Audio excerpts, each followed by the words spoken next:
안녕하십니까. 삼명통의 해독 7권 논여명 168페이지에 음란에 관해서 또 얘기를 하였습니다. 또 다른 음란한 사주에 관한 것입니다. 어떠한 것인가 하면은 바로 이러한 것입니다. 세거로 인하여 나라를 기울게 하는 것은 덕명이 되고, 덕명은 해를 이야기하는 것이고, 자기가 음란한 행동을 하는 것은 태을성이 된다. 태을성은 살을 두고 한 말입니다. 육임에서 나오는 12신장을 얘기한 것으로서 어떠한 것인가 하면은 바로 이것입니다. 자는 신우가 되고 축은 대길, 이는 공조, 묘는 태충, 지는 청강, 사는 태을, 오는 성명, 미는 소길, 신은 전송, 유는 종괴, 술은 화계, 해는 덕명, 해는 덕명이고 사는 태을이 됩니다. 육임에서 나오는 용어를 가져와서 사용한 것으로 판단됩니다. 역말을 다시 겸하고 육합을 만나면 일생 음란한 소리를 면하지 않는다. 해가 있고 사가 있다고 해서 음란한 것이 아니고, 역말을 겸했을 때 또 육합을 겸했을 때 그럴 때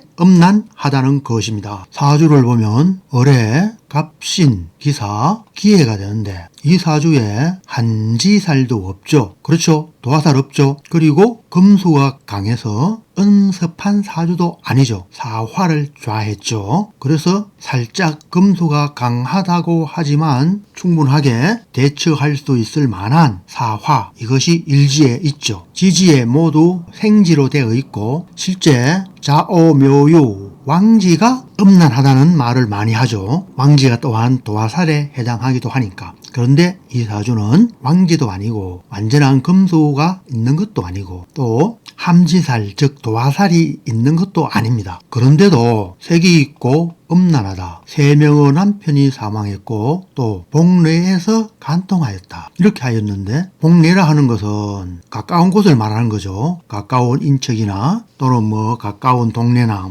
동네까지도 이야기할 수가 있겠죠. 요즘 같으면은 회사내 동료 직원들하고 간통을 하는 그런 경우도 되겠죠. 복례라는 말은 그렇게 적용할 수 있는 형상이 아닌가 합니다. 그리고 또 기토일간에 간목이 월간이 있고 연간에 을목이 있어요. 갑기합하는데 월지에 신금이죠. 간목 월간이 절지를 좌했죠. 그런데 연간에 있는 을목 편인은 칠살은 목의 생지를 좌해서 연에 있는 칠살이 더 강하죠. 영향이 높죠. 관살 혼잡되어 있고 재성이 강하죠. 시지에 해가 있고 연지에 해가 있고, 그리고 월지에는 이러한 형상으로 보면은 살짝 음란하다고 할 수도 있겠죠. 관살 혼잡이고 수가 많다. 이러한 관점에서는 음란하다고 할 수는 있지만 이것만 가지고 음란하다 이렇게 하기는 좀 버겁죠. 물론 또 시지에 칠살이 있고 좌에 해수가 있죠. 천간에는 관살성이 가왕하죠. 관살성이 3개나 투출되어 있죠. 그래서 관살 혼잡되었고 재성이 강한 사주,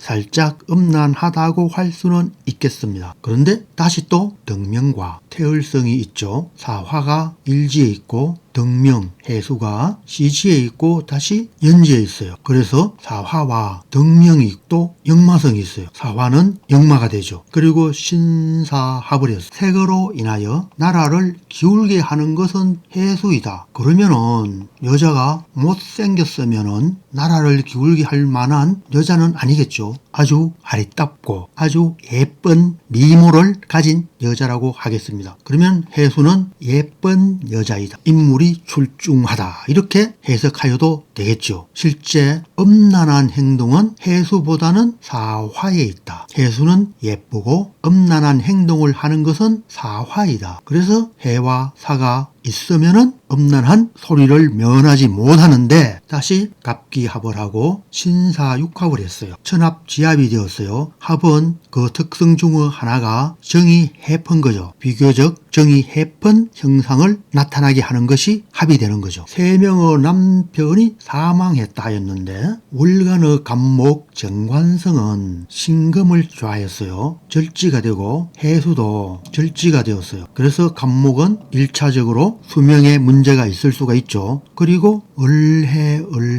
쌍진살이 되었어요. 그리고 천간에는 칠살성이죠. 이러한 형상도 남편이 사망에 이르게 되는 형상이 된다고 할 수가 있겠습니다. 다시 대운을 보면은 여자 명으로서 음간이 되니까 순행하죠. 그러면 유술해자 축으로 흐르죠. 목어 입장에서는 절지고 휴수가 되는 대운이 되는 거죠. 그래서 역시 남편의 불리한, 남편이 사망할 수도 있는 그러한 형상이라고 할 수도 있겠습니다. 이 사주가 음란한 이유는 다시 정리해보면은 관살 혼잡되었다. 그리고 일주와 월주가 천합지합되었다. 지합. 그리고 세 번째로 아리따운 특성이 있는 해수가 있고 음란한 행동을 할 수 있는 사화가 있다. 등명과 태월성이 있다. 그리고 재성이 지지에 왕성하다. 이러한 네 가지 특성으로 인해서 복내에서 간통을 할 만한 하게 되는 그런 여자의 사주라고 할 수 있겠고, 그리고 또 3명의 남편이 사망했다. 이것은 첫 번째, 간목이 정관성으로서 월간에 있는데 지지에 신금 절지를 좌했고, 두 번째로 을해 무엇이죠? 쌍진살이 되었어요. 삼명통의 해독, 삼근, 호환신살에 실려있는 내용을 보면 무엇의 내용? 쌍진살에 관한 내용. 쌍진살은 가장 형상이 많은데 천동지동인 것이며 육해와 아울러 만급을 만나면 선임이 되거나 서자 양자가 되고 남자는 호라비가 되고 여자는 과부가 된다 하였습니다. 쌍진살은 간지가 천동지동한 것으로 심히 외롭게 된다 하였습니다. 역시 과부가 된다는 의미에서 남편이 사망하게 되는 사주라고 할 수가 있겠죠. 그리고 신해는 육해살이 되죠. 천해가 되는 거죠. 그리고 다시 시에도 해수가 있어서 역시 신금과 천해가 되는 거죠. 사와 신이 합하려고 하는데 해수가 사화를 충하여서 합을 하지 못하게 하는 거죠. 그래서 원망이 생기는 거죠. 이 또한 색이 있고 음란하고 3명의 남편이 사망하고 복내에서 간통을 범하게 되는 형상이 아닐 수 없겠습니다.